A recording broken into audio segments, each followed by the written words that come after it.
welcome back. You are tuned into Hot Prospects, where we like to discuss how to turn your lead generation into a burning inferno. Ryan, let me ask you a question. You ever have a piece of paper or a lead or something that has got somebody's phone number on it? Maybe it just says Bob and it drops behind the desk. You're sorting through your drawers and you find a sticky note and it just says Mary and a phone number. And your heart sinks and maybe you remember, maybe you don't. But what you do know is this is most likely a real estate lead that you had at one point in time and you dropped the ball. It's gone. What do you do with that lead? I know a lot of agents are afraid to call that number. Yeah. In a perfect world, we would never have to worry about that, but it does happen. And sometimes it slips through the cracks. Sometimes it's not having the right systems in place, but it is a reality. And I think that there's a lot of things we can do. And I think, like we talked about in other videos, it starts with your mindset around it first. So I'll share my view on it is a lot of agents are terrified of making that call because they think that they dropped the ball. They're worried that this person sitting on the other phone is mad at them, that they're disappointed in them. They're disappointed. They've bought and sold already, and they just lost the deal 6 times. Yeah, and so then we tell the story that doesn't actually happen or hasn't happened, and we create this whole thing, and then we even more not call. So I think it's important to start with the right mindset of it's happened. What do we do with it now? So what would you suggest then?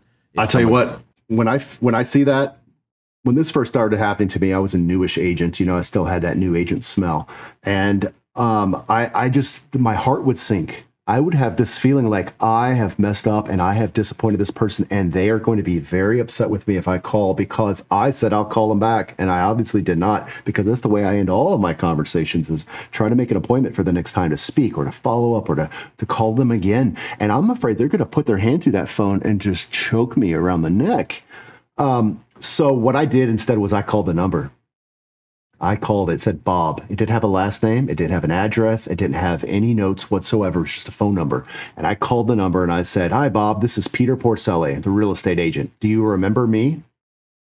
Now, remember, I didn't remember him. Exactly. But I'm asking, do you remember me? And he says, "Peter, I am so sorry, man. Life got crazy. I remember we talked about 6 months ago. I was told you I was going to sell my house. I haven't sold it yet. Things have been hectic. Maybe you can come by this weekend and we can talk about it."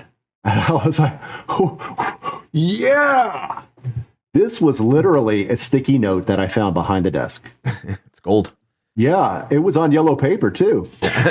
But I'm not making this up so that I can make a cool video and say that it literally was a sticky note I found behind the desk. And that's where this idea came from for me, which was it doesn't matter who they are. You could actually just pick up a random phone book and dial numbers out of it if you wanted to. But I know that by putting this number on a sticky note, this was somebody I had had a conversation with in the past. I started looking through all my drawers. I started going through the car, under the seats. I looked for all the phone numbers that I could find that just had a name on them that obviously I hadn't followed up with. And I started calling them, and I was surprised that one after the next were apologizing to me that they were embarrassed, that they haven't called me back. "I'm so sorry. I'm so sorry. I'm so sorry," is what they kept saying. And I would leave them on the hook, so to speak. And I would say, "Oh, no, that's okay. I understand. Things get busy," even though I felt the same way that they did. Yep. And it's a mutual disappointment in themselves that you can leverage because you're feeling that way. But if you don't make that call, they're going to continue on. They won't even remember you because they are going to just forget you. I think that a lot of people are afraid to make that call because it makes them look bad. And if you spin it the right way, like you said, is you actually look like the hero. And another way to do that as well is to call outside of just real estate things and then tie back into the real estate conversation. So maybe you've got an event coming up. Maybe there's something that they should know about that's happening in their area or something that would be a helpful resource. You can say, "Hey, just wanted to let you know about this. We got this coming up. I got a buyer seminar coming up. I just want to invite you to." And then you can say, "Hey, it's been a while since we chatted. How's things?" And just tie it back to the real estate. If you just call and say, "Hey, have you bought or sold?" Then you've kind of self-imposed your guilt. You're right. So another thing that I've done, and it's worked well for me, is I partnered with my mortgage broker, and he was fantastic on the phone, and he loved making prospecting calls for us. So I set him up with my database, and I gave him old leads that I didn't really want to call or I had been avoiding. And he did a courtesy call on behalf of me, which that call became so much easier. And he would warm up leads for me. So he's like, hey, it's Adam here, just calling on behalf of Ryan from the Premier Home Group. Just wanted to reach out because Ryan's asked me, and he had a whole script about finding out about refinancing. He talked about mortgage rates and what was happening, maybe pulling it out and investing. And that took the pressure off of me to have those conversations. It was a bit of a laziness and whatever, but he made the calls for me. Somebody else do your dirty work. Exactly. And it also makes your position elevated because you have some other guy prospecting on your behalf. Exactly. And it was another value add to them. And a lot of times it was, no, we're good. Okay. And then say, okay, no worries. I'll have Ryan reach out to you. Now that he set the tone of Ryan will follow up with you. He made a note in the system, set a call for me to call in a month or whatever, however long. And now it just put them back into the regular follow-up. But you have to start. You have to do something. And I think I'm going to ask you is how do you get over that mindset of being afraid, would you suggest? Because I think that is what stops most agents. Okay, so the answer to this is the same thing as how do you approach that beautiful woman across the room that you like the way she looks and you want to ask her on a date. You just want to talk to her. How do you do it? And so I struggled with this for a long while. And so my brother and I, we used to come up with all these different schemes of how to get a date, and so without looking like the creep in the room. And so what we decided was that if you get flung into a situation that you're just there and you're imposing upon yourself performance, like you must perform in this moment. Now you could just stand there and say hi and then see what they respond with. Yeah. But the idea is that instead of thinking about, here's what I'm going to say, I'm going to try to walk over and lean on this elbow and I'm going to look her in the eye, all this kind of crap. It was instead, don't think about it. In fact, when you see this person and you make eye contact, you immediately walk over there. You don't even contemplate, I think I might go after I have my next beer. You just put yourself in that situation. So that worked tremendously well because it shows a bit of confidence. It also gives you the impetus to actually, you're moving the ball forward. You're doing something, and you win points for that. So this is the way I would do it, is just dial the phone. Just dial it. And then while it's sitting there ringing, then you can't hang up now because now they might dial you back and say what happened. So now you're forcing yourself. It's like walking across the room to talk to that pretty girl. So you have to perform in that moment. And even if you say, hi, it's me, Peter. Like I said, I just say, this is Peter Porcelli, the real estate agent. Do you remember me? The same thing goes for, by the way, all those phone numbers in your phone. You've got a whole bunch of these numbers in there that even if they only have the first name or the first and last name, that this is most likely somebody you met at a cocktail party or standing in line somewhere, and they may have had some interest in real estate or something. Even if they didn't, dial them up. And the script is, hi, this is me. Do you remember me? And if they say no, the script is, yeah, I don't remember you either. That's why I'm calling you. Yeah. Your number is in my phone.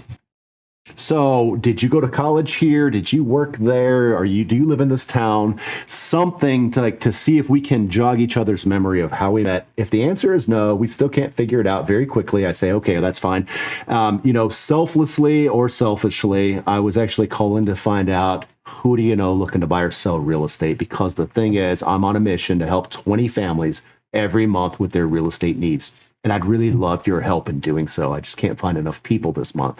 And then the conversation, they might say, you know what, keep my number in your phone and call me again later. So you can turn this otherwise dud, these ones and zeros that are taking up room on your memory card, and turn that into something tangible and a relationship. What say you? Yeah, a tip that I add on top is when you do add someone to your phone, especially if you don't really know them, is put some context in there of who they are in the note. So I'll put like Dan, the pizza guy, or Joe, the guy from the party. So that way, if I see them again, it does jog my memory because I have thousands of people on my phone number. And it's like, I couldn't remember if it was just Joe. So that helps me remember it. And I would say also for us, it's been helpful to have, we talked about in an earlier video of, we have our neighborhood home price report, and getting people onto a general basic follow-up system that, or like that's automated. So we send that out each month. So all we need is their email address. Once they're in there, they're getting something from us. So even if that piece of paper has a phone number and a name on it, if I don't know who they are, they're at least getting something from me. So if you have some way of just getting some type of communication with them, it's just that taking it from the sticky note to getting him into something. That's where you're gonna have to figure out what you're gonna do to elevate. Yeah, and I know an agent who says, put my name in your phone as Jennifer, the real estate agent. And then that way, when you call them, then they see that and they're like, oh, it triggers their memory. You can even instruct them to do the same. That's why there's one guy on my phone that's called Ted, the guy who wears sandals in public. And so that's why I know not to answer that one. Yeah, that's good. Yeah. I think it comes down to being burned enough, but then also once you go, if you're generating enough leads, being okay with losing them if you don't get them. Like it took me a couple of years of like juggling dead leads and trying to go through it. It's like, you know what? I've got enough leads that even if that one sticky note I lost, I'll generate more leads. It won't matter. If that was the only lead you had, it's like, then you got other problems. You could be watching the show and getting some other ideas on how to do it. That's right. Yeah. And you're absolutely right about that. It's like prospecting cures all defects, basically, of your business. It cures all the problems you've got. So if you're sitting there like, oh, who should I call? I hate FSBOs. Oh, it's raining today. I don't want to go out, talk to people in the world. Then that's when you can call some of these numbers that you otherwise wouldn't. Yeah. It's an adventure. You know, it makes the conversation exciting when you are a little nervous and you don't know what's going to happen. It's like playing jazz music with a bunch of strangers. Exactly. Well, if you out there found value in this conversation, then I sure hope you would hit that thumbs up button or share this video with a friend or just tune in, watch another one. Come to our websites. Ryan, thanks for your knowledge. We appreciate it. Thanks. Let's do this again.